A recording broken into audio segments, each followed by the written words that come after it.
Hello dear students, आज हम लोग बात करेंगे वीडियो नंबर 29 स्पेशल सीरीज। जैसा आप सब जान रहे हैं, हमारे द्वारा वंदना क्वेश्चन सीरीज का कंप्लीट सॉल्यूशन विद एक्सप्लेनेशन आप सबके लाया गया है। तो आज हम लोग वीडियो नंबर 29 पढ़ेंगे। आइए वीडियो स्टार्ट करते हैं। वीडियो को लाइक, सब्सक्राइब और शेयर कर दीजिए। आइए हमारा क्वेश्चन नंबर आज का फर्स्ट क्वेश्चन है, जो कि 31st क्वेश्चन है। 31st क्वेश्चन क्या कर रहा है कि among the following compound most basic. देखिए हमारे पास क्या है, एनिलीन है। ठीक है, एनिलीन का स्ट्रक्चर क्या होता है, जब बेंजीन रिंग पे जब कभी भी NH2 ग्रुप लग जाए तो इसको हमको लोग क्या कहते हैं, एनिलीन कहते हैं। सेकंड हमारा क्वेश्चन बन रहा है कि एस्टानिलाइड का स्ट्रक्चर क्या होगा, जब कभी भी बेंजीन रिंग इससे जुड़ा हो, NH double bond O NH2 से जुड़ा हो, हम इसे क्या कहेंगे, सॉरी CH3 से जुड़ा हो, इसे क्या कहेंगे, एस्टानिलाइड। ठीक है, अब नेक्स्ट हम बात करें पैरानाइट्रोएनिलीन। नेक्स्ट हमारा क्या है, पैरानाइट्रोएनिलीन। इसका स्ट्रक्चर क्या हो सकता है, पैरानाइट्रोएनिलीन जब कभी भी एनिलीन ग्रुप में, एनिलीन ये बेंजीन में क्या लगा हो, यहाँ पे एनिलीन हो गया, उसके पैरा पोजीशन पे कौन लगा होगा, nitro group, ortho Meta and para, यहाँ पे कौन लगा है, पैरा नाइट्रोएनिलीन। ठीक है, नेक्स्ट आपका है बेंजल एमाइन। आपका लास्ट क्या है, बेंजल एमाइन मतलब बेंजीन रिंग से CH2NH2, ये क्या है आपका बेंजल एमाइन। ठीक है, आपको ये क्वेश्चन दिया, अब पूछ रहे हैं कि which of the following is most basic. आपसे क्वेश्चन पूछ रहा है कि सबसे ज्यादा बेसिक कौन होगा। हाँ, बेसिक, मोस्ट बेसिक क्या हो जाएगा। अब देखिए बेसिक नेचर आप कैसे देखेंगे।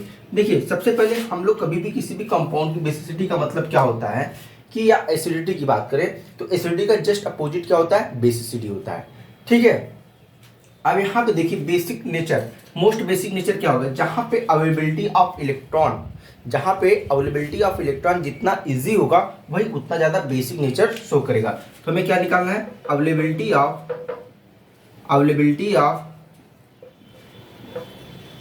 ऑफ इलेक्ट्रॉन इजी होना चाहिए। अवेलेबिलिटी ऑफ इलेक्ट्रॉन क्या होना चाहिए, इजी, वो उतना ज्यादा क्या हो जाएगा, बेसिक हो जाएगा। अब देखिए अगर यहाँ पे बात करें, यहाँ पे देखिए बेंजीन रिंग, नाइट्रोजन, यहाँ पे देखिए नाइट्रोजन डायरेक्टली किससे अटैच्ड है, रिंग के साथ अटैच्ड है, बेंजीन रिंग के साथ अटैच्ड है। तो क्या यहाँ पे कॉन्जुगेशन है, हाँ कॉन्जुगेशन है। जब कॉन्जुगेशन है तो इलेक्ट्रॉन का क्या होगा, डिलोकलाइजेशन होगा।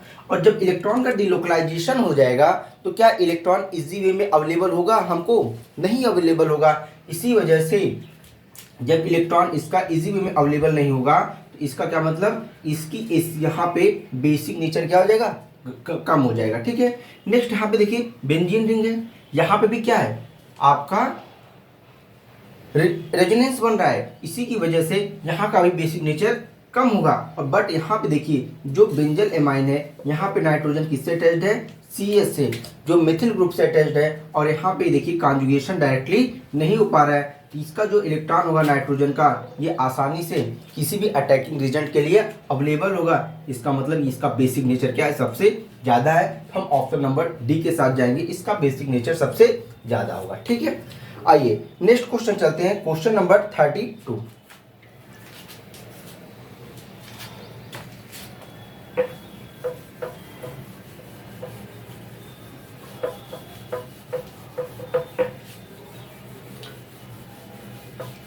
देखिए क्वेश्चन नंबर 32 क्या कह रहा है कि आपको कुछ कंपाउंड दिया गया, which of the following is most acidic दिया होगा कि कौन सा पूछ रहा है कि ज्यादा मोस्ट एसिडिक होगा।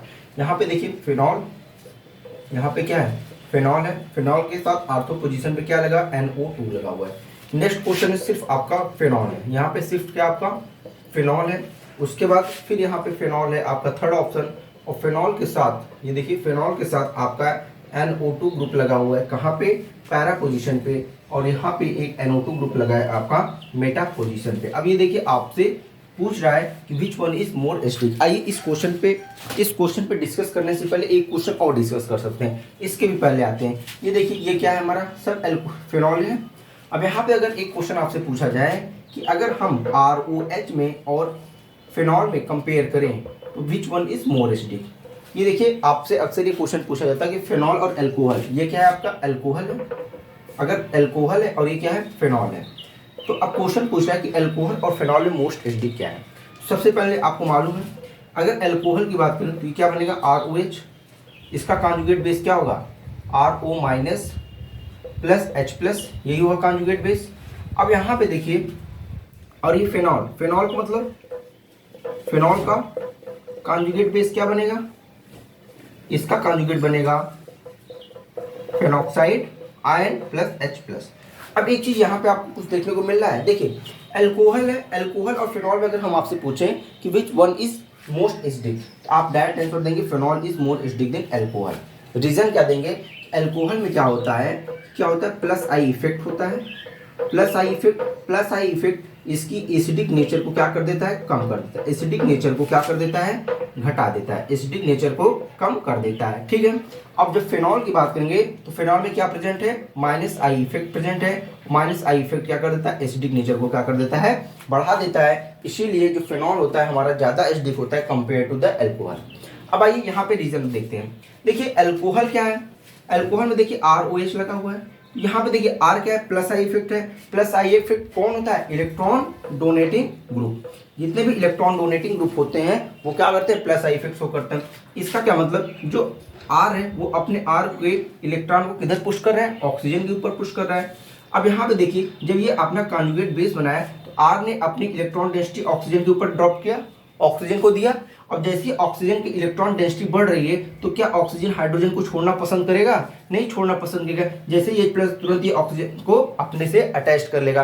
तो यहाँ से ऑक्सीजन को हाइड्रोजन छोड़ना बहुत डिफिकल्ट है, क्योंकि जैसे यहाँ पे R क्या कर रहा है, ऑक्सीजन पे इलेक्ट्रॉन डेंसिटी बढ़ा रहा है। और जब इलेक्ट्रॉन डेंसिटी बढ़ेगा तो जाहिर सी बात है, और ऑक्सीजन के ऊपर क्या एक नेगेटिव चार्ज है, दूसरा R इलेक्ट्रॉन डेंसिटी को बढ़ा रहा है, तो ये H प्लस को आसानी से नहीं छोड़ने वाला है। इसलिए ROH क्या हो गया हमारा, लिस्ट बेसिक हो गया, सॉरी लिस्ट एसिडिक हो गया। अब यहाँ पे बात करें, इसमें आप देख रहे हैं ये देखिए ऑक्सीजन के ऊपर यहाँ पे माइनस चार्ज है, लेकिन ये क्या है, माइनस आई इफेक्ट है। यहाँ पे देखिए जो ये माइनस आई इफेक्ट है, ये देखिए यहाँ पे क्या बन रहा है, रेजोनेंस बन रहा है।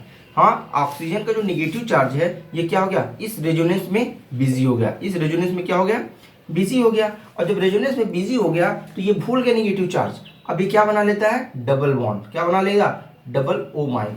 ठीक है, अब जब डबल बॉन्ड बना लेगा तो ये क्या कर देगा, अब यहाँ से ये H प्लस को निकालना और आसान हो जाता है। H प्लस को निकालना क्या हो जाता है, और आसान हो जाता है, जिसकी वजह से फिनॉल क्या हो जाता है, हमारा एसिडिक हो जाता है। रीजन समझ में आया कि इसका जो कॉन्जुगेट बेस होता है, इसी की वजह से देखिए जिस एसिड का कॉन्जुगेट बेस जितना ज़्यादा स्टेबल होगा वह एसिड उतनी स्ट्रांग होगी। तो यह एसिड है ये फिनॉल, उसका कॉन्जुगेट बेस रेजोनेंस से स्टेबलाइज होता है, बहुत ज़्यादा स्ट्रांग, स्टेबिलिटी ज़्यादा होती है, तो स्टेबिलिटी ज़्यादा होने की वजह से एसिडिटी उसकी ज़्यादा हुई। ठीक है, अब बात करते हैं, अब हमारे पास क्या है, ये देखिए अगर यहाँ फिनॉल की बात हो गई, अल्कोहल की बात हो गई, तो अब अल्कोहल और फिनॉल में अगर आपसे ऑर्डर पूछा जाएगा तो आप बता सकते हैं। आइए अब अपने क्वेश्चन पे आते हैं। तो एक चीज आप देखिए, यहाँ पे अगर बात करें हमारे पास क्या है, आर्थोनाइट्रोफिनॉल। आर्थोनाइट्रोफिनॉल आपने देखा होगा, आर्थोनाइट्रोफिनॉल क्या कर लेता है, इंट्रामॉलिक्यूलर हाइड्रोजन बॉन्डिंग बना लेता है। क्या बना लेता है, इंट्रामॉलिक्यूलर हाइड्रोजन बॉन्डिंग। अब देखिए जब इंट्रामॉलिक्यूलर हाइड्रोजन बॉन्डिंग बनाएगा ये क्या करेगा, देखिए इंट्रामॉलिक्यूलर हाइड्रोजन बॉन्डिंग कैसे बनेगा, ये देखिए फिनॉल हो गया, देखिए nitrogen, double bond oxygen, coordinate one, और यहाँ पे क्या बना लिया, ये देखिए इंट्रामॉलिक्यूलर हाइड्रोजन बॉन्डिंग बना लिया। अब बताइए क्या यहाँ से हाइड्रोजन निकालना आसान है, नहीं है ना। इसका मतलब ये क्या हो गया, लेस बेसिक हो गया, सॉरी लेस एसिडिक हो गया। हाँ, ये क्या हो गया, लेस एसिडिक हो गया। क्यों, क्योंकि due to intramolecular hydrogen bonding it is very difficult to remove hydrogen. यहाँ पे फिनॉल की हम लोग बात कर ली। अब आइए यहाँ पे चलिए, ये क्या है हमारा, पैरानाइट्रोफिनॉल है।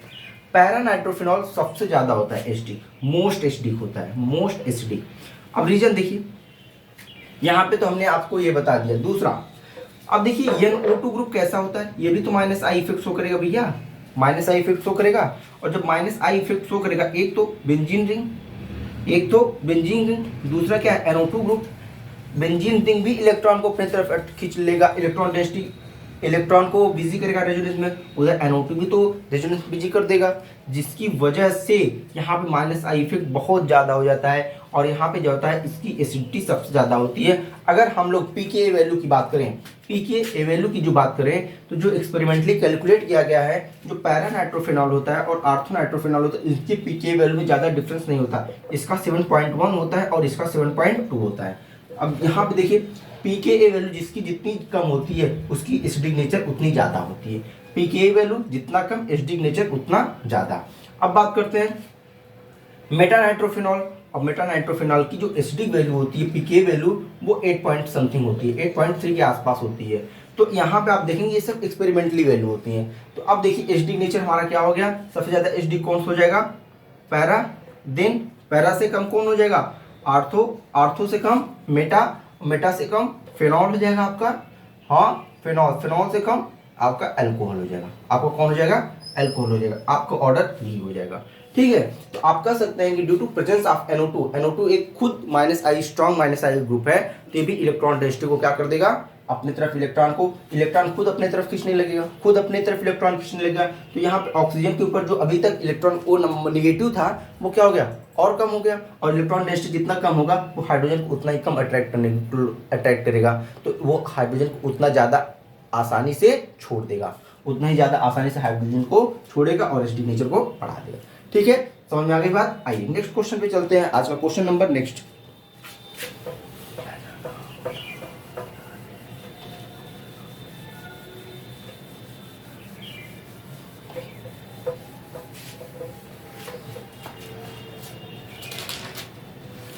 क्वेश्चन नंबर नेक्स्ट क्या कर रहा है कि the carbon oxygen bond length in, देखिए आपसे कुछ क्वेश्चन दिया हुआ है कि CH2O, CH2O minus and CH3OH आपको कंपाउंड दिया हुआ है। अब पूछ रहा है कि विच वन इज, इसमें कार्बन ऑक्सीजन बॉन्ड लेंथ क्या होगी।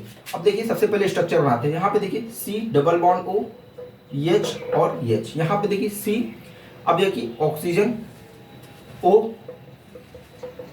माइनस, ये लिख सकते हैं हाइड्रोजन, हाइड्रोजन, ठीक है। उसके बाद CH2, ये देखिए अब यहाँ पे हाइब्रिडाइजेशन निकालेंगे और देखेंगे, देखिए यहाँ पे आपको क्या मिलेगा, यहाँ पे आपको रेजोनेंस मिलेगा, यहाँ पे क्या मिलेगा, रेजोनेंस स्ट्रक्चर मिलेगा। रेजोनेंस की वजह से जो आपकी जो इसकी बॉन्ड लेंथ होगी, ये बॉन्ड लेंथ जो हो जाएगी, यहाँ बॉन्ड लेंथ यहाँ पे जो हो जाएगी, क्या हो जाएगी, between the single bond and double bond, single bond और डबल बॉन्ड के बीच की हो जाएगी। ठीक है, ये आप जानते रहिए।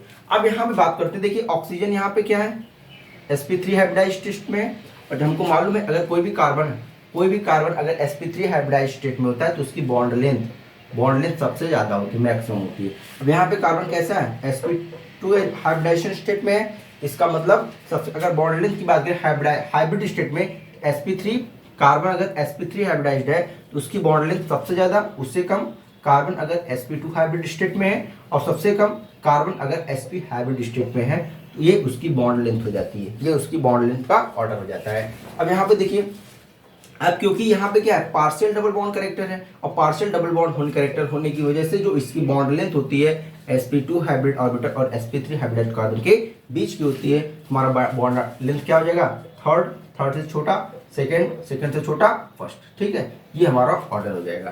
तो आइए हम ऑप्शन नंबर किसके साथ जाएंगे, ऑप्शन नंबर सी के साथ जाएंगे। ऑप्शन नंबर हमारा क्या हो गया, सी करेक्ट आंसर हो जाएगा। ठीक है, आइए next question, which species are more resonance stabilize. अब आपसे क्वेश्चन दिया है कि कौन सा स्पीसीज पूछा है कि रेजोनेंस स्टेबलाइज है। यहाँ पे भी देखिए रेजोनेंस स्ट्रक्चर बनाना है। अब देखिए हमारे पास क्या क्या दिया हुआ है, फर्स्ट ऑप्शन देख रहे हैं, हमारे पास दिया हुआ C6H5Cl, C6, ये देखिए ये क्या है, क्लोरोबेंजीन है। नेक्स्ट क्या है, टाउलिन है। नेक्स्ट हमारा क्या है, टाउलिन है। अगर बेंजीन के पास CH3। तो अब यहाँ पे देखिए कौन सा ज्यादा रेजोनेंस स्टेबलाइज होगा, क्लोरोबेंजीन क्या होगा, मोर रेजोनेंस स्टेबलाइज होगा due to +M effect, due to +M effect. समझ में आई बात। नेक्स्ट बात करते हैं, हमारे पास क्या दिया हुआ है, CH2 डबल बॉन्ड CH और CH2 डबल बॉन्ड CH2Cl। अब यहाँ पे देखिए क्या हमारे पास कौन सा ज्यादा रेजोनेंस स्टेबलाइज होगा। अब देखिए स्ट्रक्चर इसमें रेजोनेंस बनाएंगे तो रेजोनेंस किसमें सबसे ज्यादा बनेगा, तो यहाँ पे देखिए होगा CH2, यहाँ पे कार्बन, हाइड्रोजन और Cl। यहाँ पे देखिए कार्बन क्या है, क्लोरीन से डायरेक्टली अटैच्ड है, और वो कार्बन क्या है, डबल बॉन्ड से अटैच्ड है। तो आप यहाँ पे देखेंगे रेजोनेंस बहुत अच्छा बनेगा यदि लोन पेयर, सिंगल बॉन्ड और डबल बॉन्ड। अगर ये लेकिन यहाँ पे बात करें CH2 डबल बॉन्ड C और कार्बन से हाइड्रोजन, देन CH2 और क्लोरीन। अब यहाँ पे देखिए जो क्लोरीन अटैच्ड है किससे है, इस कार्बन से अटैच्ड है, और इस कार्बन के बीच डबल बॉन्ड है नहीं है, तो डायरेक्ट डबल बॉन्ड से ना अटैच होने की वजह से इसकी रेजोनेंस स्ट्रक्चर नहीं बनेगी और इसका रिजोनेटिंग स्ट्रक्चर बनेगा। ठीक है, नेक्स्ट कंपाउंड की बात करते हैं। हमारे पास क्या है, ब्रोमो बेंजीन। हमारे पास क्या है, ब्रोमो बेंजीन है। नेक्स्ट क्या है देखिए, ब्रोमो बेंजाइल है। क्या है, ब्रोमो बेंजाइल। अब यहाँ पे देखिए सेम कंडीशन, जो ब्रोमीन है यहाँ पे डायरेक्टली किससे अटैच्ड है, बेंजीन रिंग से। अब यहाँ पे देखेंगे रेजोनेंस अच्छा खासा बनेगा, लेकिन जो ब्रोमीन यहाँ से किससे अटैच्ड है, कार्बन से, इसलिए यहाँ पे रेजोनेंस रिंग नहीं बनेगा, तो ये हमारा क्या होगा, रेजोनेंस स्टेबलाइज हो गया। नेक्स्ट क्वेश्चन देखते हैं, हमारे पास क्या है, CH3 COOH है, उसके बाद CH3 COO-। आप जान रहे हैं यहाँ पे क्या हुआ, यहाँ पे रेजोनेंस स्टेबलाइज हो जाएगा क्योंकि O- डबल बॉन्ड आ जाएगा, तो यहाँ पे हमारा ये ऑप्शन सही हो जाएगा। तो हमारा कौन सा ऑप्शन नंबर सी सही है, यहाँ पे ऑप्शन नंबर डी हमारा क्या होगा, करेक्ट आंसर होगा, जिसमें फर्स्ट ऑप्शन दे रहा है C6H5Cl, जो कि हमारा ये क्लोरोबेंजीन हो गया। नेक्स्ट आपका है CH2CHCl। नेक्स्ट हम बात करें C6H5Br और CH3COO-। हमारे समझ में आ गया होगा, जो इसमें आपका राइट आंसर यह हो जाएगा। आइए नेक्स्ट क्वेश्चन पर बात चलते हैं। Question number 35, which kind of fission is favoured bye sunlight. अब देखिए हमने कल क्वेश्चन में आपको बताया था सनलाइट के प्रेजेंस में किस प्रकार का क्लीवेज होता है। सनलाइट के प्रेजेंस में होमोलिटिक क्लीवेज होता है। सनलाइट के प्रेजेंस में क्या होता है, होमोलिटिक क्लीवेज होता है। ठीक है, तो आप यहाँ पे आप जा सकते हैं, अगर कभी भी सनलाइट आ गया, सनलाइट के प्रेजेंस में कैसा होता है, होमोलिटिक क्लीवेज होता है। क्या होता है, होमोलिटिक क्लीवेज होता है। ठीक है, नेक्स्ट क्वेश्चन है कि chlorobenzene is also para directing in electrophilic substitution reaction, the directing influence is explain by. अब देखिए जो क्लोरोबेंजीन कह रहा है, यहाँ पे देखिए क्लोरोबेंजीन है, ये कह रहा है कि क्या है, इलेक्ट्रोफिलिक सब्स्टिट्यूशन रिएक्शन देता है, इलेक्ट्रोफिलिक सब्स्टिट्यूशन रिएक्शन देता है। अब इसमें पूछ रहा है कि जो डायरेक्टिंग इन्फ्लुएंस एक्सप्लेन बाय किसके द्वारा, तो जब हैलोजन बेंजीन रिंग से अटैच्ड होता है तो यहाँ पे कौन सा ग्रुप लगता है, प्लस M इफेक्ट क्या बन जाता है, प्लस M इफेक्ट इफेक्टिव हो जाता है, जिसकी वजह से ये क्या इलेक्ट्रोफिलिक सब्स्टिट्यूशन रिएक्शन में इन्वॉल्व होता है। तो आप बता सकते हैं यहाँ पे कौन सा इफेक्ट लगता है, प्लस M इफेक्ट लगता है। आप यहाँ पे माइनस आई इफेक्ट नहीं लगाएंगे। ठीक है, ये हमारा क्वेश्चन हो गया। आइए नेक्स्ट क्वेश्चन करते हैं, the correct order of homolytic bond fission dissociation energy, bond dissociation energy for a CH4 C2H4 CH2Br। यहाँ पे देखिए CH4 C2H6 और CH2Br। अब यहाँ से पूछ रहा है कि बॉन्ड डिसोसिएशन एनर्जी के बारे में आपसे पूछ रहा है, और पूछ रहा है कि आइडेंटिकल एक्सपेरिमेंट कंडीशन। अब देखिए एक्सपेरिमेंटल कंडीशन में आपसे पूछ रहा है, तो इसका राइट आंसर क्या हो जाएगा, जो CH4 होता है इसका जो बॉन्ड एनर्जी होता है किलो कैलोरी 105 किलो कैलोरी होता है, जो कि एक्सपेरिमेंटली कैलकुलेट किया गया है। इसका क्या होता है, 100 किलो कैलोरी होता है, और इसका जो आपका होता है वो 70 किलो कैलोरी के आसपास होता है। ठीक है, 70 किलो कैलोरी। अब आप समझ सकते हैं इसका बॉन्ड ऑर्डर क्या लेंथ हो जाएगा। ठीक है, आइए नेक्स्ट क्वेश्चन 38 क्वेश्चन क्या कर रहा है कि मोस्ट एसिडिक इज, फिर आपको देखिए क्या क्या दिया हुआ है, फिनॉल दिया हुआ है, हाँ क्या दिया हुआ है, फिनॉल दिया हुआ है। नेक्स्ट है पैरानाइट्रोफिनॉल है, पैरानाइट्रोफिनॉल, फिनॉल के पैरा ग्रुप पे नाइट्रो लगा हुआ है। नेक्स्ट आपको दिया हुआ है आर्थोनाइट्रोफिनॉल, और नेक्स्ट आपका दिया हुआ है बेंजीन रिंग दिया हुआ है, सॉरी यहाँ पे COOH। क्या है, COOH क्या है, एसिड है, कार्बोक्सिलिक एसिड। अब देखिए इसमें पूछ रहा है कि कौन सा ज्यादा एसिडिक होगा, विच वन इज मोस्ट एसिडिक। भैया जहाँ पे हमने आपको बताया COOH ग्रुप आ जाएगा, तो ये क्या हो जाएगा, हमारा मोस्ट एसिडिक ग्रुप होता है। नो डाउट हमारा सबसे ज्यादा एसिडिक ये हो जाएगा। सेकंड कंडीशन पे क्या हो जाएगा, सेकंड कंडीशन पे हमारा ये हो जाएगा, थर्ड कंडीशन पे ये हो जाएगा, और फोर्थ कंडीशन पे ये हो जाएगा। तुम्हारा ऑप्शन क्या हो जाएगा, डी के बाद हम आ जाएंगे बी के पास, बी के बाद कहाँ जाएंगे, सी के पास, सी के बाद किसके पास, ए के पास आएंगे। हमारा ऑर्डर क्या हो जाएगा, DBCA। समझ में आई बात। अभी हमने इस क्वेश्चन को समझाया।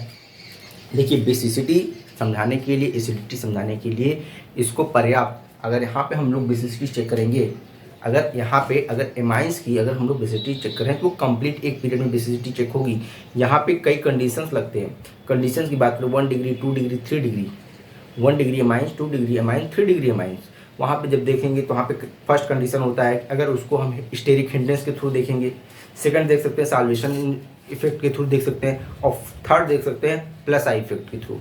तो आपको यहाँ पे अगर बेसिस समझाया जाए तो बहुत लंबा पीरियड चलेगा, बहुत लंबा कैलकुलेशन चलेगा।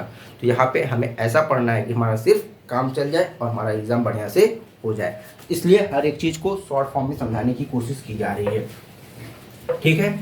और कोशिश ये है कि आज आपको हम कंप्लीट वीडियो का लेक्चर प्रोवाइड कर दें, तो इसीलिए थोड़ा सा आज वीडियो फास्ट चल रहा है। आइए नेक्स्ट क्वेश्चन चलते हैं।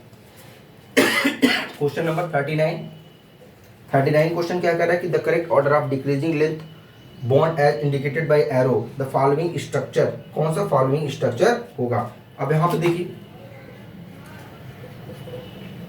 प्लस प्लस प्लस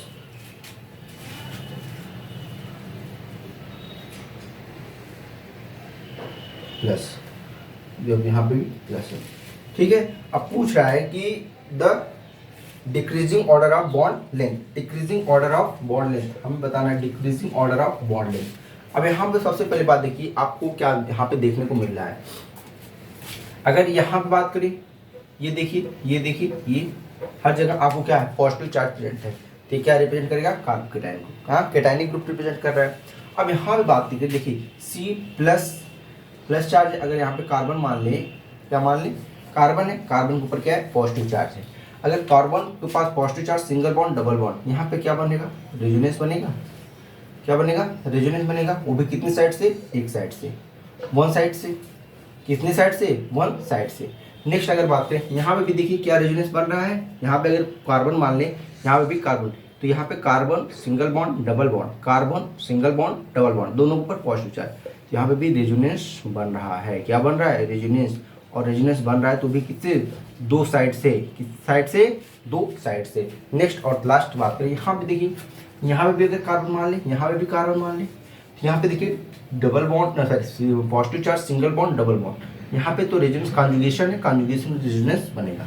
लेकिन यहाँ पे देखिए पॉजिटिव चार्ज सिंगल बॉन्ड, तो क्या कॉन्जुगेशन है, नहीं है, यहाँ पे कॉन्जुगेशन नहीं है। अब देखिए अगर हम बॉन्ड लेंथ की बात करें तो सबसे बड़ी बॉन्ड लेंथ यहाँ हो जाएगा, उसके बाद यहाँ पे देखिए अगर हम लोग बॉन्ड लेंथ की बात करें तो उसके बाद ये हो जाएगा, और सबसे छोटी बॉन्ड लेंथ ये हो जाएगा। हमारा डिक्रीजिंग ऑर्डर में क्या आ जाएगा 3, 2, 1, हमारा क्या आ जाएगा 3, 2 और 1, 3, 2, 1 हमारा ऑर्डर हो जाएगा, ठीक है। आइए नेक्स्ट क्वेश्चन पे चलते हैं। क्वेश्चन हमारा नेक्स्ट क्या कर रहा है, एमंग द फॉलोइंग कार्बोकेटायंस, कुछ कार्बोकेटायंस आपको दिया हुआ है, उसकी स्टेबिलिटी ऑर्डर पूछ रहा है। तो आप कार्बोकेटाइन कभी भी स्टेबिलिटी ऑर्डर चेक करेंगे तो जहाँ पे देखेंगे कार्बोकेटाइन की बात करें 3 degree is more stable then 2 degree is more stable then 1 degree, आप डायरेक्ट यहाँ पे कार्बोकेटाइन के लिए यही ऑर्डर फॉलो करेंगे और यही आपको क्वेश्चन में भी मिलेगा, ठीक है।